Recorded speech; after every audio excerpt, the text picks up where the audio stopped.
So we're on to the topic of toilet training, and I've got a few pointers to make, and then I'm going to give you a demonstration.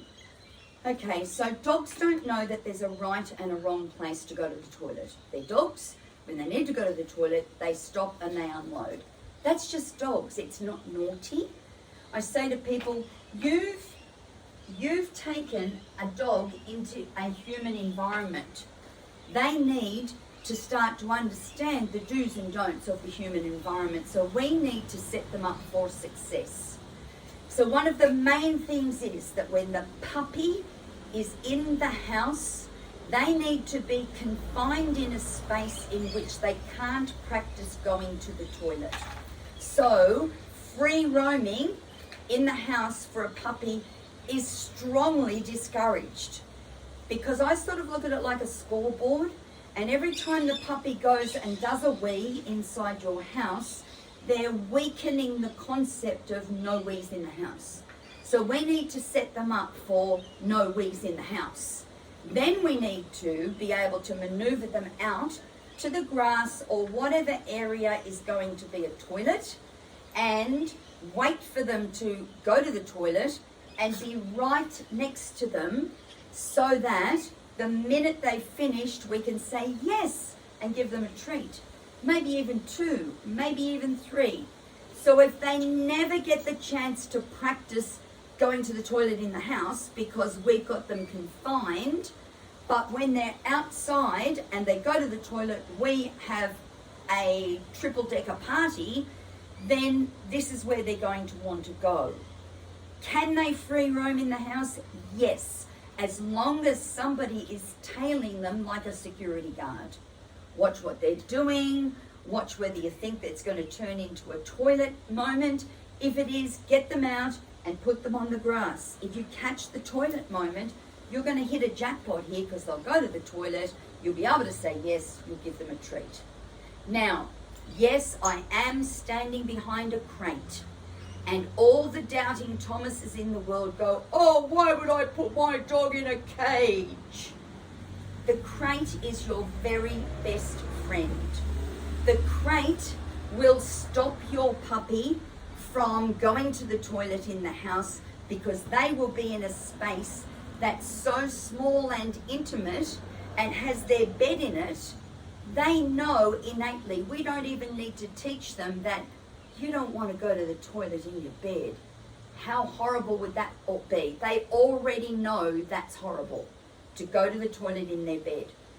If you've bought a big crate and your puppy is still little, it's a good idea to divide that crate off so that it's only bed size, so that they're less likely to wee. If it's a little puppy in a great big crate, they will be in their bed at one end, but they'll toilet at the other. You don't want a dog to start to learn to toilet in a crate. Okay, so we've got to monitor this a bit too. So here's a really, really good exercise for teaching the dog to really, really love going into the crate. So what you do, I like to tie the door open.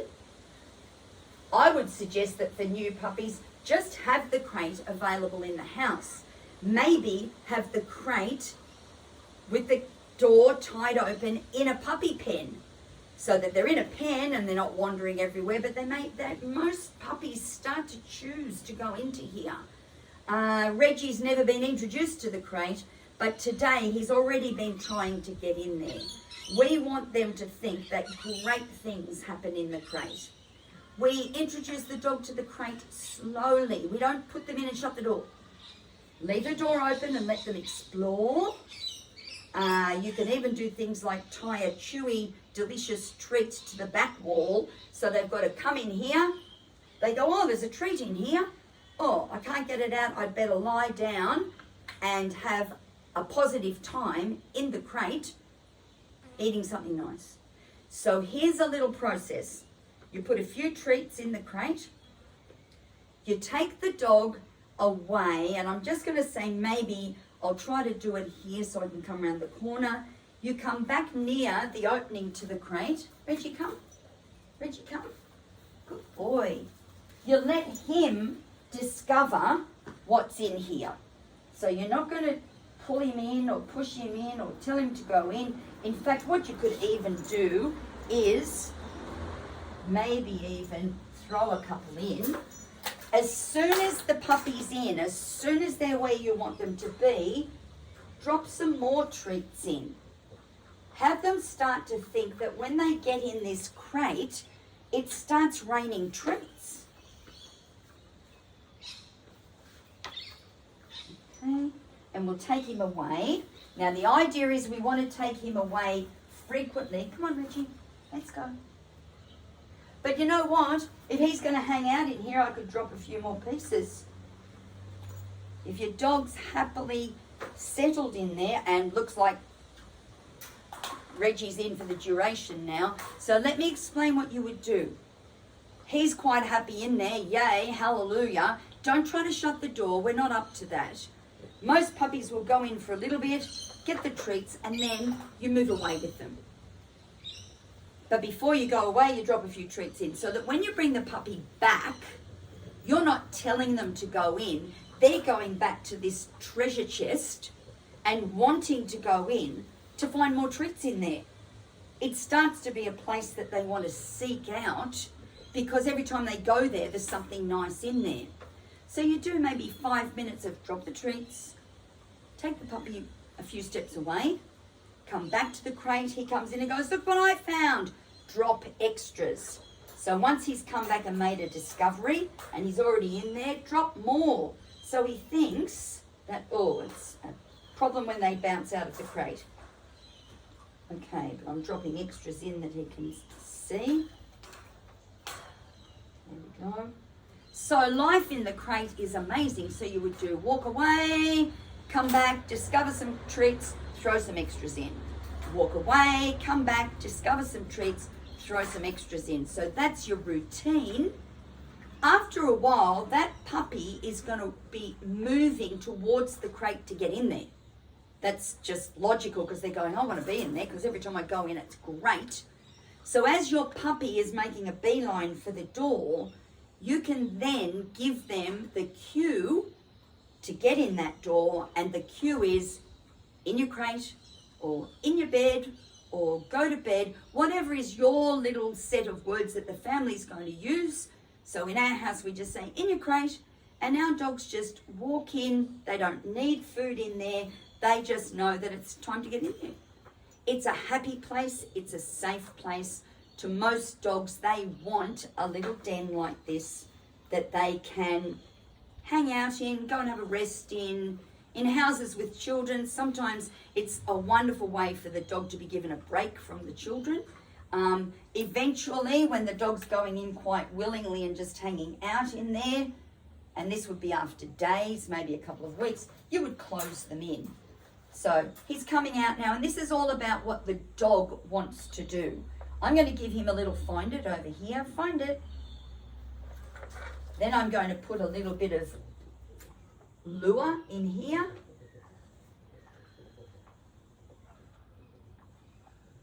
He's just finding that treat in the grass. But this is all about the dog's choice. That's what I love about it so much. So I might even get his attention and do one find it into there. Ready? Ready? Find it. Find it. And in he goes and he finds a little treasure trove in there. And remember, your role now is to throw extras in. Grated cheese works really well for this because it falls down like rain. So there's no stress. There's no forcing him to do something. He's stepped out now, that's fine. I could walk away with him. Reggie, come. Reggie, come. Come. And he'd rather leave his back feet in the crate, that's fine. Okay. Reggie, find it. There he goes.